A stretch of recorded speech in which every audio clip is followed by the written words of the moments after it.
Hi, this is Wendy Casalicchio, and I'm doing a small summary presentation for Reinventing Project-Based Learning, your field guide to real-world projects in the digital age by Susie Boss and Jane Krause. I'm just going to be summarizing chapters 3 through 5. Chapter 3 was called Imagining the Possibilities. So we begin by thinking big.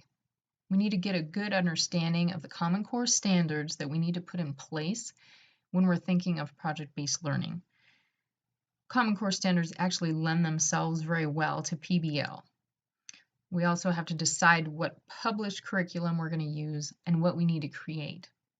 Does the goal of the published curriculum and your goal as a teacher match? You have to decide, and you have to look for quality on previously published items. Good projects will tap into what students can relate to. And unlike traditional schooling, project-based learning uses textbooks as just a reference, a side tool. Project-based learning is about integrating community and other real-life applications because we want to expose our children to real-world things that they're going to experience when they're out of the classroom. Real-world context will expose interdisciplinary paths and be aware of these natural connections. And of course, we're going to incorporate technology because that is where the world is and where it's going. You have to think into the future, speaking of technology. Project-based learning intends to help students practice critical thinking. And according to Bloom's taxonomy of educational objectives, so much focus has been put on remembering, understanding, and applying in traditional teaching that the higher order of analyzing, evaluating, and creating has gone largely unaddressed for so many years.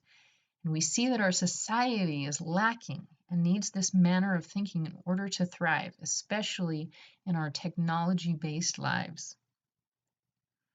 Project-based learning lends itself to preparing students for world beyond school, especially because it integrates students into the community and real-life experiences.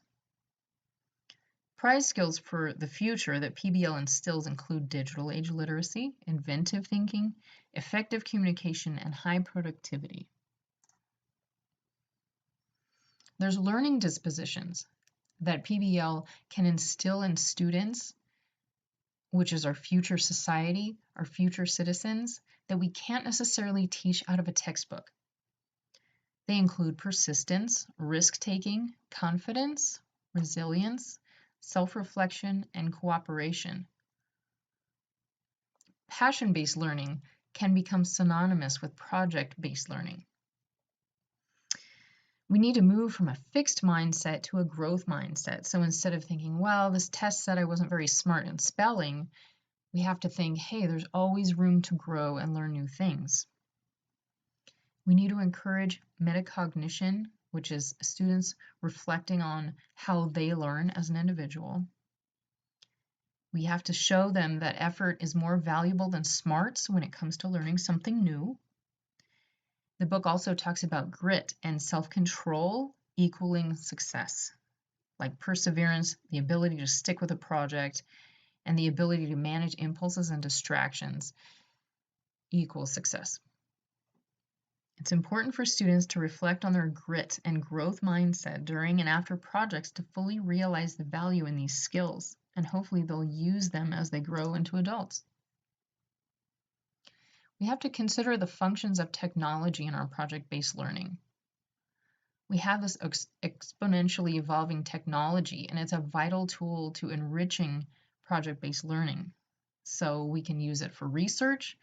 We can use it as a means for visibility and creativity in a different way than scissors and construction paper and glitter and glue can do for us.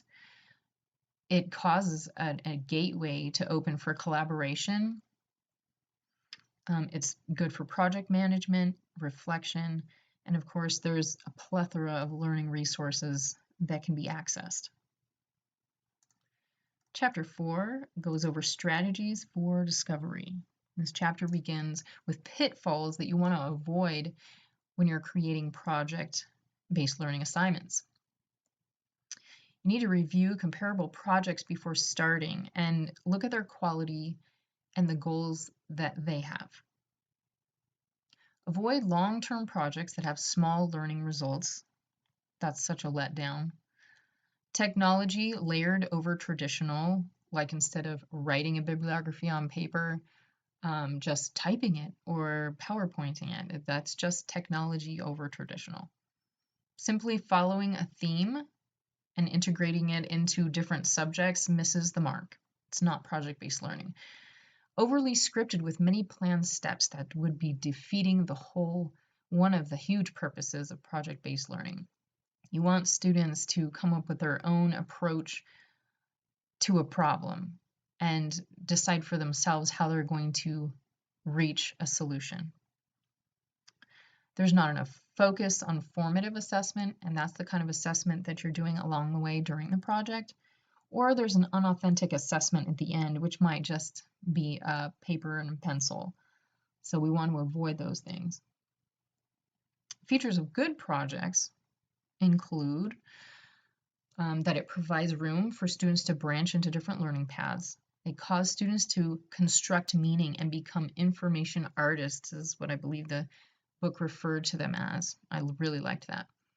Structured for inquiry or have a central question.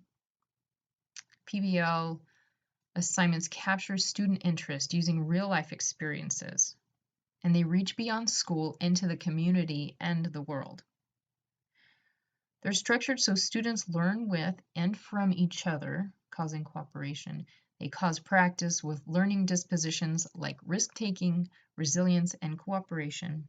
They call for the use of digital age literacy, communication, and project management. Also, they connect students with an authentic audience. The last chapter was making assessment meaningful.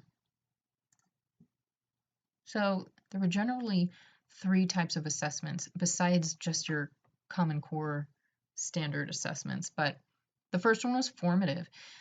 Formative assessments are vital for following students' understanding. Set milestones to decide when these should be done along the way. You could even make a visual timeline in the classroom so students can see where they should be and what they should acquire at that point. There's the summative assessments, and they're done at the end, but usually in the form of real-world engagement. Like I said, we're going to stay away from paper pencil assessments when it comes to project-based learning. Rubrics show what the knowledge and skill expectations are.